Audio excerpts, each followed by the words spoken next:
You are listening to the Think Brick Australia podcast. Think Brick Australia represents the clay, brick and paver manufacturers of Australia.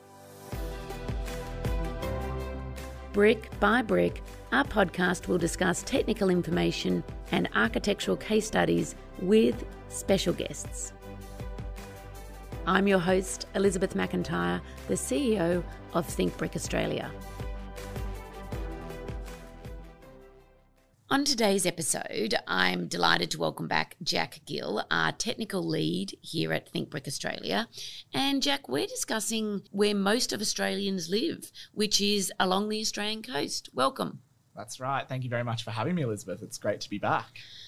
Now, I've got a statistic here in front of me which says that more than 85% of Australians live within 50 kilometres of the coast.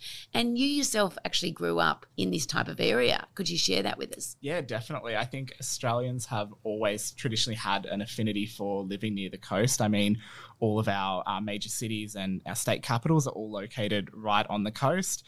And I think just having that history of, Australian cities being developed along there has really transitioned that culture into most Australians. I know that myself, I grew up on the south coast of New South Wales, which is a lovely slice of paradise.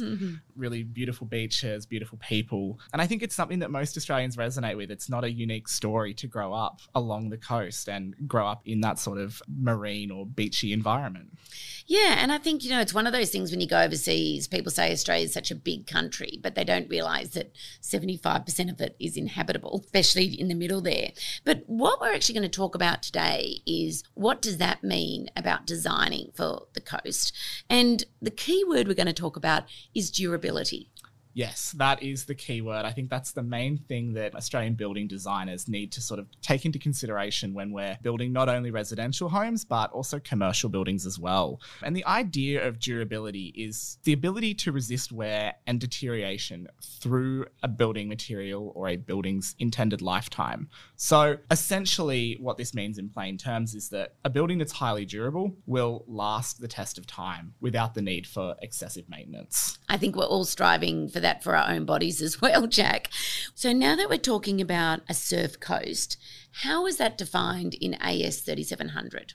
Yeah, it's a great question. And look, we use AS 3700 as our standard for masonry structures. And within this standard, it has a section on designing for durability. And essentially what that section does is it looks at the different environment that a building might be located in and the considerations that a designer would need to take into account based on that environment. And to break it down a little bit, it actually goes into defining what a coast or specifically what a surf coast is. And this actually helps building designers to see how their building might respond to that environment. And so what we sort of have in AS 3700 is a surf coast is defined as any area of salt water where breaking waves are a normal occurrence, meaning that it's going to be 4 days out of a week or 60% of the time. So to give you a bit of an example, your average beach or your exposed beach would be considered a surf coast, whereas something like Sydney Harbour or Port Phillip Bay in Victoria, these would be considered to be non-surf coasts where waves aren't going to be breaking as much of the time. So the key thing is the waves have to break, otherwise it's a bay. And if we take that a bit further, Jack, what are the major causes of durability failure? Yeah, definitely. So again, if we're looking at the idea of what a surf coast is and what is within our oceans, we need to remember the key ingredient is salt. A lot of our building materials that we use with our modern building designs aren't friends with salt. That's what we really need to consider. And what we sort of end up getting from this relationship between materials and salt is we can have 4 main causes of a durability failure. The first one of these is the corrosion of steel within our buildings. And as I said before, what happens here is that the salt within our oceans actually reacts with these steel items and essentially causes rust. And what then happens is you get that sort of corrosion and you start to get that deterioration within your steel elements. The second major cause of durability failure would be exposure to the environment. And what we mean by this is exposure to sea mist and excessive wind.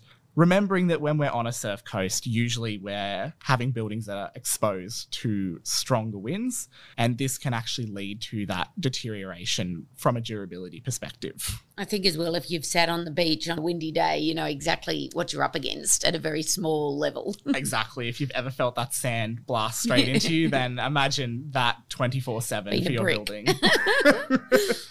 Imagine being the brick in that scenario. Yeah.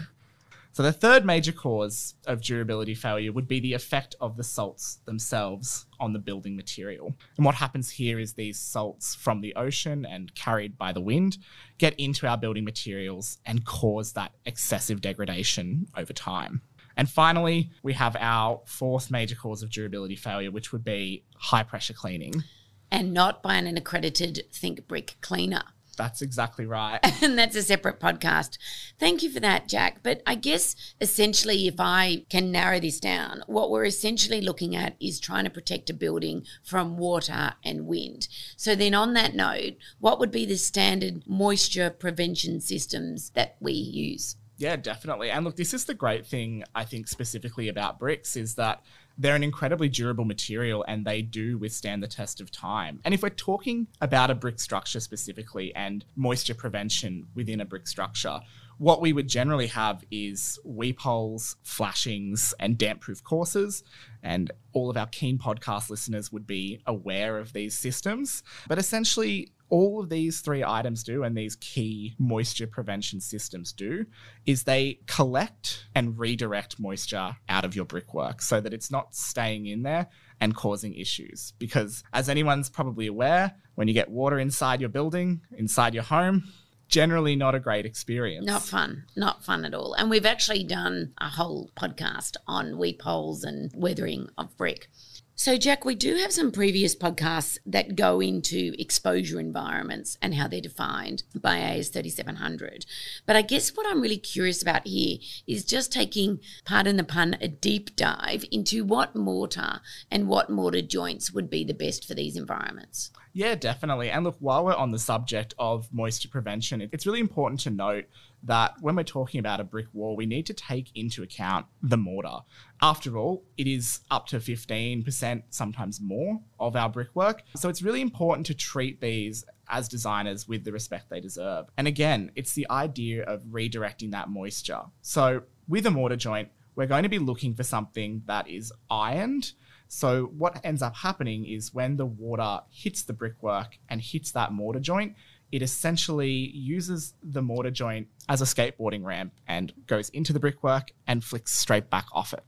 That's a great point, Jack. And now we're going to talk about all the other little things that are involved in the wall. What do we need to think about with regards to wall ties, connectors, and lintels and some shelf angles and things like that? As we mentioned before with the idea of what causes durability failure, we mentioned that the corrosion of embedded steel items can be a major cause of deterioration. So when we're looking at a brick wall, when we're looking at a masonry system, it's not just comprised solely of the bricks. We have these alternative and these additional materials that we're using, such as you mentioned, Elizabeth, wall ties, lintels, shelf angles, that all help to support the brickwork.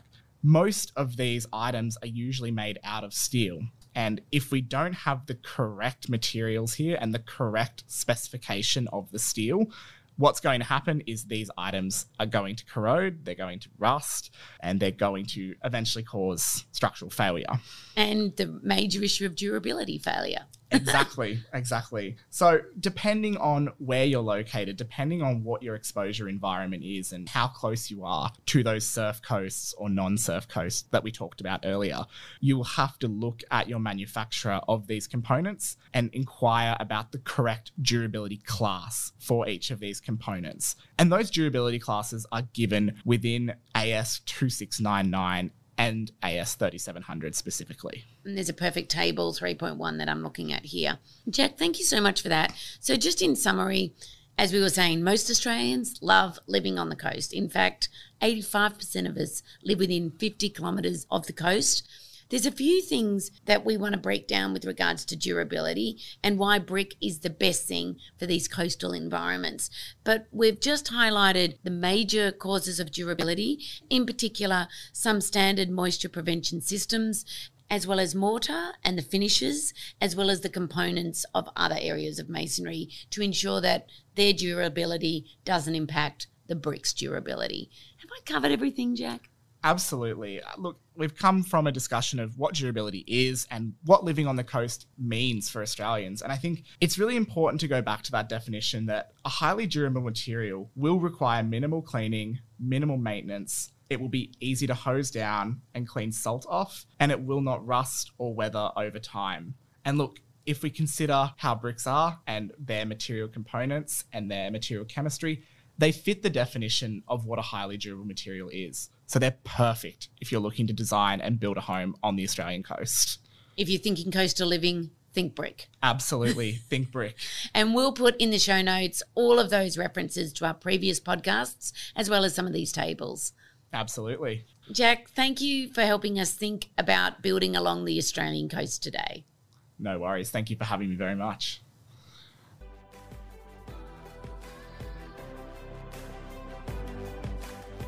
If you have enjoyed this podcast, please follow, rate, and review our podcast. We are always looking for new ways to think brick. If you have an idea of what you'd like to hear about, there's a link in our show notes to let us know.